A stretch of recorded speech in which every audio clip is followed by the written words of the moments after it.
നമസ്കാരം, എല്ലാവർക്കും പ്രവാസി മലയാളിയിലേക്ക് സ്വാഗതം.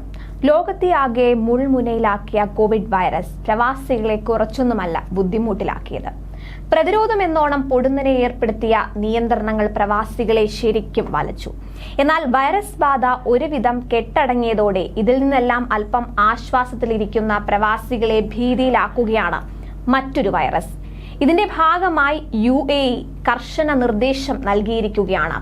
മാർബർഗ് എന്നാണ് പുതിയ വൈറസിന്റെ പേര്. ഇതിന്റെ ഭാഗമായി രോഗബാധ റിപ്പോർട്ട് ചെയ്തിട്ടുള്ള രാജ്യങ്ങളിൽ യാത്ര ചെയ്ത് തിരിച്ചെത്തുന്ന UAE താമസക്കാർ ഐസൊലേഷനിൽ പ്രവേശിക്കണമെന്ന് UAE നിർദ്ദേശം നൽകിയിരിക്കുകയാണ്. ഇക്വട്ടോറിയൽ ഗിനിയ, ടാൻസാനിയ എന്നീ 2 രാജ്യങ്ങൾ സന്ദർശിച്ച് തിരിച്ചെത്തിയാലാണ് ഐസൊലേഷനിൽ പോകാൻ UAE ആരോഗ്യ മന്ത്രാലയം നിർദ്ദേശിച്ചിരിക്കുന്നത്.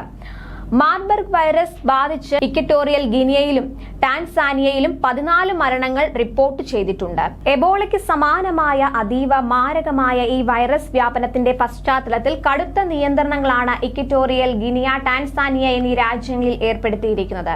നിലവിൽ ഉണ്ടായതിൽ വെച്ച് 4ാമത്തെ ഏറ്റവും വലിയ വ്യാപനമാണ് ഇപ്പോഴത്തേത് എന്നാണ് റിപ്പോർട്ടുകൾ. ഈ രാജ്യങ്ങളിലെ യാത്രയുടെ വിവരങ്ങൾ മെഡിക്കൽ ഉദ്യോഗസ്ഥരെ അറിയിക്കാനും നിർദ്ദേശമുണ്ട്. 21 ദിവസത്തിൽ കൂടുതലായി ഹെമറേജിക് ഫീവർ ലക്ഷണങ്ങൾ അനുഭവപ്പെടുന്നവർ മെഡിക്കൽ പരിശോധന നടത്തണമെന്നും ആരോഗ്യ മന്ത്രാലയം ആവശ്യപ്പെട്ടു. കഴിഞ്ഞ മാസം മുതലാണ് ഗിനിയയിൽ മാർബർഗ് വൈറസിന്റെ വ്യാപനം ആരംഭിച്ചത്. എന്നാൽ കരുതിയിരുന്നതിലും വലിയ തോതിലാണ് വൈറസ് പടരുന്നതെന്ന് അധികൃതർ പറയുന്നു. രോഗം സ്ഥിരീകരിച്ച 9 രോഗികളിൽ 7 പേരും മരണപ്പെട്ടു. 2 പേർ നിലവിൽ ചികിത്സയിലാണ്. രോഗമുണ്ടെന്ന് സംശയിച്ചിരുന്ന 20 കേസുകളിൽ മുഴുവൻ പേർക്കും ജീവഹാനി സംഭവിച്ചു. ബാറ്റ, കീംടേം തുടങ്ങിയ പ്രദേശങ്ങളിൽ രോഗവ്യാപനം റിപ്പോർട്ട് ചെയ്യുന്നുണ്ട്. ജനങ്ങൾ ക്വാറന്റൈൻ നിർദ്ദേശങ്ങൾ ലംഘിക്കുന്നതാണ് വൈറസ് പ്രതിരോധത്തെ കുഴപ്പിക്കുന്നതെന്ന് ഗിനിയ ആരോഗ്യ മന്ത്രാലയം വ്യക്തമാക്കി.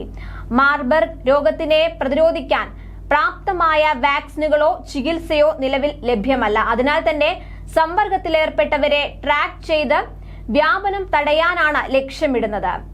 ഓക്സ്ഫോർഡ് സർവകലാശാലയിലെ വാക്സിനോളജി ആൻഡ് ഇമ്മ്യൂണോളജി വിഭാഗം പ്രൊഫസറായ തെരേസ ലാംബെ പറയുന്നു. അതിനാൽ തന്നെ സമ്പർക്കത്തിലേർപ്പെട്ടവരെ ട്രാക്ക് ചെയ്ത് വ്യാപനം തടയാനാണ് ലക്ഷ്യമിടുന്നത് എന്ന് ഓക്സ്ഫോർഡ് സർവകലാശാലയിലെ വാക്സിനോളജി ആൻഡ് ഇമ്മ്യൂണോളജി വിഭാഗം പ്രൊഫസറായ തെരേസ ലാംബെ പറയുന്നു.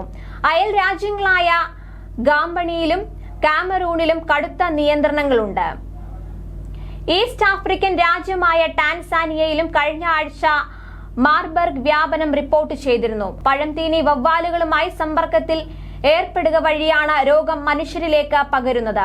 ഉയർന്ന പനി, അസഹ്യമായ തലവേദന, പേശിവേദന, ശരീരവേദന, ഛർദി, അടിവയർ വേദന, വയറിളക്കം, രോഗം തീവ്രമാകുന്നതോടെ കഠിനമായ ആലസ്യം, കുഴിഞ്ഞ കണ്ണുകൾ, വലിഞ്ഞു മുറുകിയ മുഖം എന്നിവ കാണപ്പെടാം. 7 ദിവസത്തിനുള്ളിൽ ബ്രെയിൻ ഹെമറേജും രക്തസ്രാവവും ഉണ്ടായാണ് മരണം സംഭവിക്കുന്നത്. കൂടുതൽ പ്രവാസി വാർത്തകൾക്കായി ഈ ചാനൽ സബ്സ്ക്രൈബ് ചെയ്യുക.